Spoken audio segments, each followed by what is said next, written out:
আমাদের এই রহমতপুর খালের উপরে ৭৮টা অবৈধ স্থাপনা আমরা উচ্ছেদ করতেছি। আমি এবং সহকারী কমিশনার ভূমি আমরা দুজন নিয়োজিত হয়ে জেলা প্রশাসক স্যারের নির্দেশনার প্রেক্ষিতে আমরা এই উচ্ছেদ কার্যক্রম পরিচালনা করতেছি।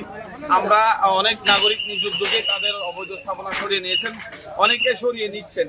এই যে আমার পাশে ওনারা নিজে সরিয়ে নেওয়া শুরু করেছেন। আমরা প্রত্যাশা করব সকল নাগরিক আমাদেরকে এই কাজে সহযোগিতা করবে এবং এই রহমতপুর খালের অবৈধ স্থাপনাগুলো সরিয়ে নেওয়ার পরবর্তীতে আমাদের আগামী অর্থ বছরে এই খালটা খননের প্রস্তাব দেওয়া আছে। আশা রাখি এই খাল খনন হলে এই শহরের প্রাণটা ফিরে আসবে।